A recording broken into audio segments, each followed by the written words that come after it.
kamu mendarat di permukaan bulan, rasanya nggak biasa. Kamu merasa lebih ringan di sini dan lebih mudah untuk berjalan. Kamu memutuskan untuk mencoba ide obsesifmu melompat di satelit alami bumi itu.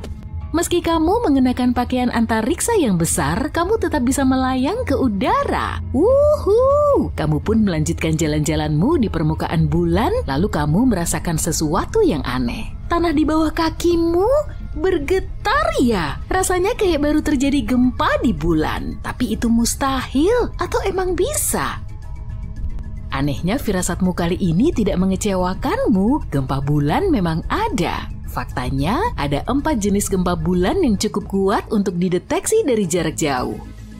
Ada gempa bulan dalam yang terjadi lebih dari 600 km di bawah permukaan, lalu ada juga tumbukan meteoroid. Gempa termal terjadi ketika kerak bulan yang dingin mengembang, yakni saat matahari pagi menyinari bulan setelah malam-malam beku selama 2 minggu.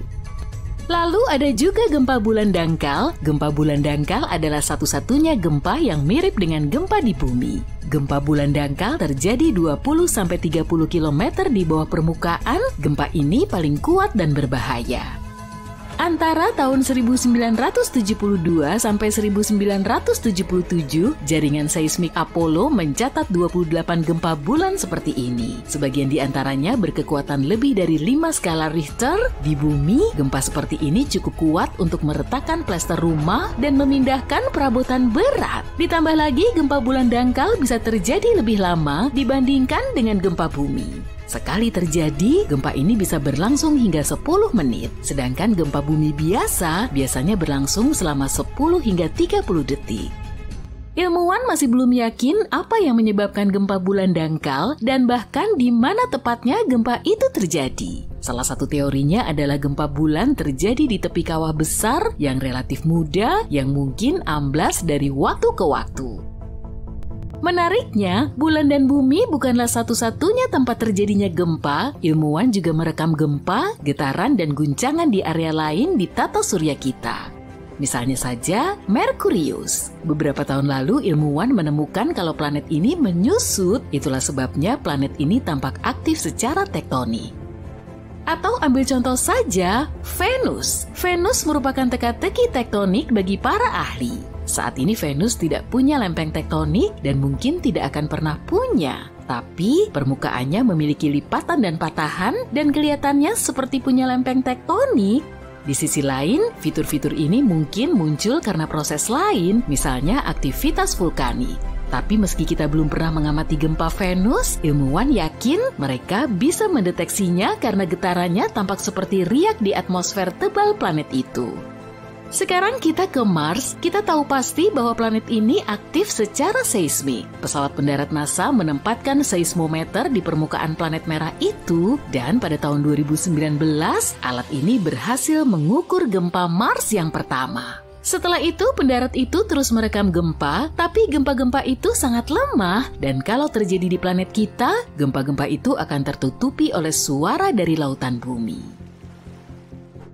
Tapi sebuah benda angkasa tidak harus berupa planet untuk memiliki tektonik aktif. Lihat saja Pluto. Saat ini planet kerdil ini aktif secara geologis. Pada tahun 2014, wahana New Horizon milik NASA terbang melintasi sistem Pluto dan merekam fitur-fitur geologi yang kompleks di planet Katai ini. Ilmuwan menyimpulkan bahwa Pluto mungkin mengalami gempa bumi atau mungkin disebut gempa Pluto ketika lautan cairnya membeku dan mencair di bawah kerak es planet kerdil ini. Bulan-bulan Jupiter, Europa, dan Io, serta bulan-bulan Saturnus, Titan, dan Enceladus juga aktif secara geologis meski ukurannya kecil. Fitur-fiturnya beragam dari gunung berapi dan semburan air hingga potensi adanya lautan di bawah permukaan. Oke, aku yakin kamu belum tahu fakta-fakta keren tentang gempa yang terjadi di planet kita. Ada satu tempat di bumi di mana 90% dari total keseluruhan gempa bumi terjadi. Tempat ini disebut cincin api dan membentang di sekitar Samudra Pasifik dari Selandia Baru sampai ke Amerika Selatan. Menurutku bentuknya lebih mirip tapal kuda sih. Para ahli menyatakan bahwa gempa bumi yang tak terhitung jumlahnya ini disebabkan oleh banyaknya gunung berapi di wilayah tersebut dan pergerakan lempeng tektonik yang konstan. Sekitar 1,5 juta gempa bumi terjadi di bumi setiap tahunnya, tapi banyak di antaranya terjadi jauh di dalam kerak bumi dan hanya peralatan khusus yang bisa mendeteksinya. Kita merasakan sekitar 20% gempa bumi, cuma 100 di antaranya yang menyebabkan kerusakan. Gempa bumi terbesar yang pernah tercatat terjadi di Chili pada bulan Mei 1960. Kekuatannya mencapai 9,5 skala Richter dan gempa itu benar-benar dahsyat. Selama gempa terjadi, seismograf mendeteksi dan merekam gelombang seismik yang menjalar ke seluruh dunia. Gelombang tersebut mengguncang planet ini selama berhari-hari. Adapun gempa bumi paling kuat yang terjadi di Amerika Serikat berkekuatan 9,2 skala Richter dan terjadi di Alaska.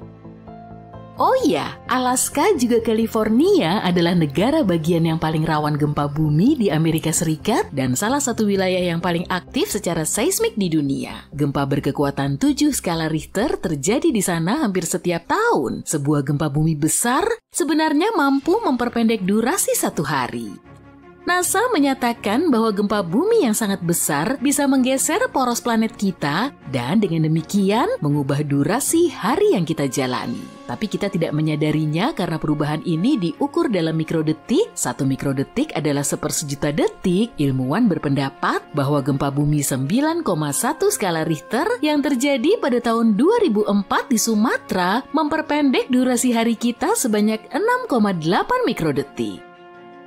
Para ahli terbaik pun tidak bisa memprediksi gempa bumi. Hal ini sebagian besar karena mekanisme yang memicu gempa berada sangat dalam di bawah tanah. Namun sekarang ini orang-orang sudah mempelajari cara untuk mengetahui waktu yang lebih tepat kapan gempa bumi akan terjadi. Gempa bumi dapat dipicu oleh letusan gunung berapi atau katakanlah tabrakan meteor. Tapi sebagian besar gempa bumi disebabkan oleh pergerakan lempeng tektonik planet kita. Permukaan bumi terdiri dari 15 hingga 20 lempeng tektonik yang terus bergerak. Tekanan meningkat ketika lempeng-lempeng itu bergeser dan ini bisa membuat kerak bumi pecah. San Francisco pun sedang bergerak menuju Los Angeles saat ini. Kecepatan pergerakannya sekitar 5 cm per tahun. Itu sama cepatnya dengan pertumbuhan kuku manusia loh. Hal ini terjadi karena kedua sisi patahan San Andreas, yakni patahan benua yang membentang sepanjang 1.200 km sampai California, saling bergesekan. Jadi dalam beberapa juta tahun lagi, Los Angeles dan San Francisco bisa jadi tetangga. Danau, kolam, dan kanal menjadi sedikit lebih hangat dan mulai berbau sebelum terjadi gempa bumi. Hal ini terjadi karena gas-gas dilepaskan ketika lempeng tektonik bergeser. Sebagian besar hewan merasakan tanda-tanda ini dan mengubah perilakunya. Sebagai contoh, ilmuwan melihat kodok menghilang sebelum gempa bumi di Italia pada tahun 2009. Tapi begitu bencana alam itu berakhir, kodok-kodok itu muncul lagi. Bahkan setelah gempa bumi berakhir, kamu mungkin masih melihat air berguncang di kolam renangmu. Kamu nggak perlu khawatir, ini adalah fenomena yang disebut seis. Air bisa terus berguncang selama berjam-jam setelah gempa berakhir. Sebagai contoh, kolam renang di University of Arizona kehilangan sebagian air akibat seis yang disebabkan oleh gempa bumi di Meksiko yang terjadi 2000-an kilometer jauhnya. Pada tanggal 27 Februari 2010, gempa bumi besar terjadi di Chili. Gempa tersebut berkekuatan 8,8 skala Richter. Akibatnya gerak bumi di wilayah itu terkoyak secara dramatis sampai-sampai sebuah kota bernama Concepcion. Di luar masih gelap, hampir jam 2 pagi. Kamu keluar dan melihat ke langit, bulan purnama tampak terang. Kamu mungkin merasa sudah tahu banyak tentang satelit alami bumi ini, tapi coba jawab pertanyaan ini. Bagaimana bulan terbentuk? Jawabannya adalah nggak ada yang tahu. Tapi tentu saja ada beberapa teori. Teori paling populer yang disebut teori tuburukan besar menyatakan bulan terbentuk saat terjadi tabrakan antara bumi dan planet lain. Planet ini pasti lebih kecil dari bumi, yaitu seukuran Mars. Tabrakan itu sendiri mungkin terjadi sekitar 4,5 miliar tahun lalu. Teori lain yang disebut teori penangkapan menyatakan bulan dulunya adalah asteroid atau benda lain yang mengembara. Ia terbentuk di tempat lain di tata surya. Ketika melintas di dekat bumi, ia pun terperangkap gravitasi planet kita. Tapi ada satu fakta menarik. Planet kita dan bulan punya kemiripan isotop dan kimia yang luar biasa. Jadi, keduanya pasti memiliki sejarah yang berhubungan, yang berarti bulan gak mungkin terbentuk di tempat lain. Para ahli lain berpendapat bahwa pada suatu titik di masa lalu, bumi berputar sangat cepat sehingga sebagian materinya terlontar. Kemudian, materi tersebut mulai mengorbit planet kita. Begitulah awal mula bulan muncul di langit. Tapi sekali lagi, ada satu masalah. Dalam hal ini, proporsi dan jenis mineral di bulan seharusnya sama dengan di bumi. Tapi nyatanya, ada sedikit perbedaan. Bulan lebih kaya akan materi yang terbentuk sangat cepat pada suhu tinggi. Ada satu teori lagi, dan ini mungkin yang paling gak menarik. Teori ini menyatakan bahwa satelit alami bumi ini bisa saja muncul bersamaan dengan bumi selama proses pembentukannya. Tapi akhir-akhir ini ada pertanyaan lebih serius yang membuat para astronom sibuk. Apakah bulan benar-benar satelit bumi, ataukah keduanya merupakan planet kembar? Bulan sangat besar jika dibandingkan planet kita, yaitu sekitar 1/4 ukuran bumi. Karena itu, sebagian ahli menyebut sistem keplanetan kita sebagai planet kembar. Tapi, seberapa benarkah itu? Kalau ingin mengetahuinya, kita perlu memberikan definisi pada kata planet. Menurut Persatuan Astronomi Internasional, planet adalah benda angkasa yang mengorbit matahari, cukup besar dan berbentuk hampir bulat karena gravitasinya, dan telah membersihkan area di sekitar orbitnya. Lalu bagaimana dengan satelit? Satelit adalah sebuah objek di ruang angkasa yang mengorbit benda langit yang lebih besar. Jika kita ambil contoh sistem bumi bulan, pusat gravitasinya berada di dalam bumi. Itu sebabnya saat ini kita nggak bisa bilang kalau kita hidup di sistem planet kembar. Menurut definisi ini, bulan adalah satelit planet kita. Sekarang, mari kita kembali ke masa lalu. Sekitar 3 atau 4 miliar tahun silam, meskipun bulan bukanlah planet, kemungkinan besar ia memiliki atmosfer yang lengkap. Atmosfer itu terbentuk pada saat letusan gunung berapi dahsyat mengguncang satelit kita. Gas-gas menyebar ke seluruh permukaan bulan. Kejadiannya sangat cepat sehingga gas-gas itu nggak punya cukup waktu untuk lepas keluar angkasa. Pada saat itu, permukaan bulan dipenuhi cekungan-cekungan berisi basal vulkanik. Bayangkan saja gumpalan magma yang sangat besar meluncur tinggi ke udara, jatuh ke tanah, dan menciptakan aliran lava. Begitulah cekungan-cekungan basal muncul di permukaan bulan. Pada suatu titik, para ilmuwan berhasil mendapatkan sampel yang dibawa dari bulan. Mereka mendapati aliran lava di sana nggak hanya mengandung karbon monoksida dan belerang, tapi juga unsur penyusun air. Berkat sampel-sampel ini, para peneliti berhasil menghitung jumlah gas yang melayang dan membentuk atmosfer. Gas tersebut menjadi sangat tebal, sekitar 3,5 miliar tahun lalu dan bertahan selama 70 juta tahun. Setelah itu, atmosfer pun lenyap ke angkasa. Tapi hal paling kerennya, saat bulan masih memiliki atmosfer, satelit ini berada 3-10 kali lebih dekat dari planet kita. Sebuah simulasi komputer bahkan menunjukkan bulan mungkin berada hingga 19 kali lipat lebih dekat dari jaraknya sekarang. Jarak dari bumi ke bulan saat itu sekitar 30.000 km. Sedangkan sekarang satelit kita itu berjarak sekitar 386.000 km. Artinya, bulan tampak jauh lebih besar di langit. Sayangnya, pada saat itu gak ada yang bisa mengagumi pemandangan tersebut, bahkan dinosaurus sekalipun. Sekarang atmosfer bulan hampir nggak ada, dan karena itulah satelit ini nggak bisa melindungi diri dari meteorit. Permukaan bulan dipenuhi kawah. Sebagai perbandingan, ada sekitar 190 kawah tubrukan yang teridentifikasi di planet kita. Sebagian besar kawah itu tersembunyi oleh vegetasi atau tertutup air. Tapi, kalau kita bicara tentang bulan, jumlahnya jauh lebih banyak lagi, yaitu mencapai jutaan. Dan sekitar 5.000 diantaranya memiliki panjang lebih dari 19 km. Karena aktivitas seismik di bulan nggak seaktif di bumi, kawah-kawah dan formasi-formasi purba lainnya tetap dalam kondisi sama selama berabad-abad. Saat kamu melihat bulan, ia adalah objek paling terang di langit malam. Tapi pada kenyataannya, permukaannya gelap karena pantulan satelit alami kita ini hanya sedikit lebih tinggi dibanding aspal. Kamu mungkin tahu kalau tarikan gravitasi bulan menyebabkan pasang surut air laut di bumi, sehingga permukaan laut tampak lebih menonjol di sisi yang paling dekat dan paling jauh dari bulan. Dan bukan hanya itu, bulan juga memperlambat rotasi bumi. Fenomena ini dikenal sebagai pengereman pasang surut. Pengereman pasang surut ini menambah panjang hari di bumi sekitar 2 milidetik setiap 100 tahun. Bulan juga bergerak menjauhi bumi dengan kecepatan yang sama seperti pertumbukan kuku jari-jari tanganmu. Itu berarti sekitar 4 cm per tahun. Jika suatu hari nanti bulan menjauh keluar angkasa, planet kita akan mengalami masa-masa sulit. Tanpa efek gravitasi bulan, sudut kemiringan bumi akan berubah drastis. Dari nggak ada kemiringan sama sekali, yang berarti nggak ada musim, sampai kemiringan sangat besar yang mengakibatkan cuaca ekstrim.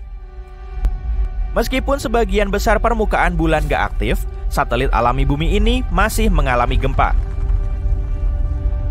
Satu teori menyatakan bahwa gempa bulan terjadi karena bulan mengalami penyusutan akibat pendinginan pada intinya.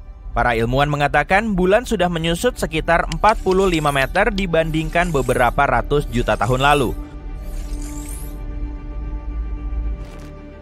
Untuk lebih mudah memahaminya, bayangkan buah anggur yang berubah menjadi kismis.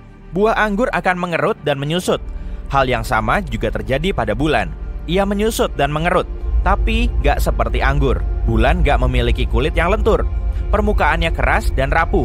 Jadi, seiring ukurannya mengecil, kerak bulan akan retak dan pecah. Lalu potongan-potongannya terdorong ke bagian yang lain. Mau tahu hal keren lainnya tentang bulan?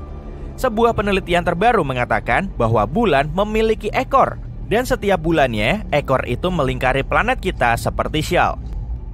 Ekor ramping ini terdiri dari jutaan atom natrium. Dan planet kita secara teratur melintas melaluinya. Hantaman meteor melontarkan atom-atom natrium ini keluar dari permukaan bulan dan lebih jauh ke angkasa. Selama beberapa hari setiap bulan, bulan berada di antara matahari dan planet kita. Saat itulah gravitasi bumi menarik ekor natrium itu. Planet kita menyeretnya menjadi sebuah garis panjang yang melingkari atmosfer. Ekor bulan ini sama sekali nggak berbahaya. Ekor ini juga nggak terlihat oleh mata manusia. Kira-kira 50 kali lebih redup dari yang bisa dilihat oleh mata kita. Tapi, sesekali teleskop super canggih bisa menangkap cahaya kekuningan yang redup di langit. Ekornya tampak seperti titik berkilauan yang berdiameter 5 kali diameter bulan. Dan fakta paling menariknya adalah 2 atau 3 tahun lalu, sebuah asteroid tertarik masuk ke orbit bumi dan mulai mengitari planet kita. Semua berawal dari perubahan kecil di planet kita. Awalnya, orang-orang melihat bulan jadi lebih terang dan agak besar. Tapi nggak ada yang mau ambil pusing, bulan mempengaruhi pasang surut air laut di bumi. Air mulai membanjiri pantai, tapi bukan itu tragedinya. Banyak ikan mendekati daratan, ada cumi-cumi raksasa, anglerfish, dan hewan laut lain di dekat pantai. Padahal biasanya mereka hidup di laut dalam, keanehan lain terus bermunculan setiap hari. Burung nggak lagi terbang ke selatan saat cuaca dingin, tapi mereka ngebentuk kawanan besar dan berterbangan tanpa tujuan di sekitar perkotaan. Dulu, bulan bisa membantu navigasi burung di alam, tapi sekarang mereka nggak tahu lagi harus terbang kemana. Di lautan luas, kapten kapal mengamati arah kompas makin gak stabil, jarumnya terus muter-muter ke segala arah karena kutub magnet bumi berpindah posisi, bulan terus mendekati bumi tanpa alasan yang jelas. Gravitasinya juga mempengaruhi gravitasi planet kita, lalu ngefek ke perubahan iklim, perilaku makhluk hidup, dan medan magnet. Hujan bisa mengguyur tempat kering dan daerah dingin mulai memanas, ekosistem di seluruh dunia jadi kacau, orang yang tinggal di dekat hutan bisa sewaktu-waktu mendengar lolongan serigala, perubahan kondisi bulan bikin serigala lepas kendali. Satelit alami kita ini kian terang dan terus membesar, tapi belum ada hal kritis yang terjadi, orang-orang masih tenang karena mereka nggak mau memusingkan soal akhir zaman. Tapi kemudian, bulan mencapai titik kritisnya. Ceritanya kamu lagi jalan kaki sambil ngedengerin musik, lalu tiba-tiba ada orang yang nyenggol kamu dari belakang. Ya udahlah ya, mungkin dia lagi buru-buru. Saat kamu ngelanjutin jalan, ada cewek yang nyenggol bahumu. Sambil buru-buru pergi, dia cuma bilang, "Maaf ya, tapi kamu sempat ngelihat ketakutan dalam sorot matanya." Kamu baru bisa ngedengerin jeritan dan suara sirine setelah ngelepas earphone. Banyak pengendara mobil buru-buru keluar dari kendaraan mereka kemudian kabur. Kawanan burung camar beterbangan di langit. Di antara banyak suara dan kehebohan ini, kamu bisa ngedengerin suara khas. Kayaknya itu suara air. Kenapa ada suara air? Padahal kamu lagi ada di perkotaan yang jauh dari laut. Sesaat kemudian ada gelombang besar yang membanjiri jalanan. Dan gelombang ini bergerak ke arahmu. Kamu bergegas memasuki gedung terdekat dan naik ke lantai 10. Dari sini kamu bisa ngelihat genangan air yang membanjiri kota. Arus kuatnya telah menyapu kendaraan, bangunan, dan pepohonan. Ternyata ada hiu dan hewan laut lain di dalam air. Banyak orang cuma bisa ngumpet di dalam rumah dan atap rumah mereka. Bencana ini melanda seluruh kota. Di dekatmu ada TV yang menyala dan dari situ kamu tahu kalau banjir juga melanda banyak negara di seluruh dunia. Tsunami besar menerjang kota-kota pesisir dan di beberapa tempat ombak laut bisa mencapai ketinggian gedung 30 lantai. Banyak kota porak-poranda dan banjir besar ternyata baru permulaannya. Bulan mengelilingi bumi dan menjaga planet kita tetap pada porosnya. Bulan bikin cuaca di bumi lebih stabil dan membantu makhluk hidup berkembang. Tapi sekarang keseimbangan ini rusak. Bulan terus mendekat dan mengubah gravitasi planet kita. Bumi bisa sedikit miring ke samping dan memicu banjir besar di seluruh dunia. Bayangin kamu lagi megang gelas berisi air. Kalau gelasnya dimiringin, air di dalamnya akan tumpah kemana? Hal serupa juga terjadi dengan lautan kita. Bulan gak cuma mendekati kita, tapi juga melayang sambil mengitari bumi. Tiap putarannya bikin jarak bumi dan bulan makin dekat. Hal ini menyebabkan bencana alam di berbagai tempat. Pergerakan air sangat fluktuatif. Semua air ini kemudian mengalir lagi ke jalanan dan ke pantai. Air laut akan datang lagi ke perkotaan saat sore hari. Waduh, kayaknya petang udah muncul tuh. Langit semakin gelap, padahal saat itu baru pukul 3 sore. Bulan mengubah kecepatan rotasi bumi dan bikin siang hari kita berjalan lebih cepat. Bulan menutupi hampir seluruh langit dan menerangi planet kita. Dari bawah kamu bisa ngelihat kawah bulan yang sangat besar. Objek ini masih bisa kamu lihat saat matahari bersinar karena jaraknya sangat dekat. Di beberapa tempat bulan juga menghalangi sinar matahari. Setelah air surut, banyak orang mulai keluar rumah. Tiba-tiba gempa mengguncang. Jalanan kelihatan retak-retak dan banyak rumah rusak parah. Di jalanan juga ada tanah longsor, lempeng tektonik di seluruh dunia bergeser. Bayangin ada 2 bola magnet yang saling mendekat. Salah satu bola itu adalah bulan dan satu lagi inti bumi. Menurutmu ada apa aja sih di atas inti bumi ini? Ada kerak bumi setebal ratusan ribu kilometer, semuanya terus bergerak. Retakan berbahaya terus bermunculan di seluruh penjuru dunia. Gunung tertinggi di bumi runtuh dan berubah menjadi tumpukan batu. Dasar laut retak dan memuntahkan magma dari bawah tanah. Gunung berapi kembali aktif dan mulai ngeluarin magma. Awan abu vulkanik memenuhi seisi langit, bikin bulan dan matahari nggak kelihatan jelas. Tapi hal yang paling menakutkan masih belum terjadi. Nantinya akan ada tabrakan dahsyat. Bulan melayang-layang sambil mengelilingi bumi seperti bola di kaca bundar dengan lubang di tengahnya. Gaya ini menggerakkan awan ke seluruh bumi. Sesaat setelah ada badai petir, salju mulai turun, lalu malam pun tiba dan guyuran hujan membasahi bumi. Tetesan airnya mengandung lumpur dan abu vulkanik. Manusia menjadi sulit bernapas tanpa bantuan masker gas. Tekanan udara terus berubah, sejumlah orang mengalami migrain parah dan sebagian lainnya mengalami nyeri sendi. Tapi mereka nggak terlalu memusingkan soal kesehatan. Manusia perlu nyari cara agar bisa lolos dari tabrakan. Tatanan gravitasi baru akan terbentuk saat bulan menabrak bumi. Daratan akan berubah bentuk, ada yang menyatu menjadi daratan raksasa, dan ada juga yang terbagi menjadi daratan kecil. Energi yang dihasilkan dari tabrakan ini bisa ngebakar semua oksigen di atmosfer dan bikin bumi kita nggak layak huni. Berlindung di bawah tanah juga nggak bisa, karena gempa bumi berasal dari dalam sana kan? Lalu, manusia mulai memanfaatkan waktu berharga mereka bersama keluarga dan orang terkasih. Bulan terus mendekat, posisinya saat ini cuma sejauh stasiun luar angkasa internasional. Seluruh langit tertutup oleh bulan, banyak kota tersapu oleh ombak. Tsunami yang tingginya berkilo-kilometer memusnahkan daratan dan jutaan ton magma menggempur lautan. Miliaran liter air menguap begitu aja, uap air naik ke udara, bercampur dengan abu dan mendera bumi dalam bentuk awan kumulus raksasa. Kamu mulai menerima kenyataan bahwa bumi dalam kehancuran total, tapi bulan kita ngeliatin keanehannya lagi. Di permukaannya ada retakan raksasa, dan perlahan bulan terbelah menjadi dua bagian. Kedua bagian ini hancur jadi bongkahan besar. Bumi kita nggak punya satelit alami lagi. Di angkasa cuma ada bongkahan antariksa. Tapi kenapa hal ini bisa terjadi? Ada celah di sekitar planet kita yang disebut dengan Ross. Di sini gravitasi bumi lebih kuat dari gravitasi bulan. Artinya, gaya yang membuat bulan utuh lebih lemah daripada gaya destruktifnya. Orang-orang bersuara gembira. Batas Ross bisa nyelamatin planet kita. Bulan gak akan nabrak bumi, tapi hancur menjadi bongkahan, lalu ngebentuk cincin di sekitar bumi. Planet kita menjadi kelihatan mirip Saturnus. Sabuk batuan bulan mengelilingi bumi. Bongkahan besar ini menghancurkan semua objek yang menghalanginya, termasuk serpihan antariksa. Satelit nggak bisa berfungsi lagi, manusia kehilangan alat komunikasi dan navigasi. Kita harus memakai peta kertas lagi.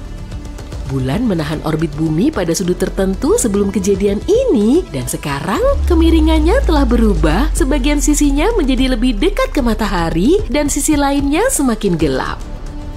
Kutub utara dan Arktik bisa berubah menjadi gurun gersang, khatulistiwa tertutup es, musim dingin dan musim panas bisa berlangsung selama bertahun-tahun. Serpihan bulan melayang-layang di sekitar bumi, tapi ada yang jatuh ke permukaannya. Hujan meteor bulan bisa ngerusak pemukiman dan ninggalin kawah raksasa. Semua peristiwa ini menyebabkan kehancuran masif. Dan kita baru bisa beradaptasi dengan dunia baru ini setelah ratusan ribu tahun.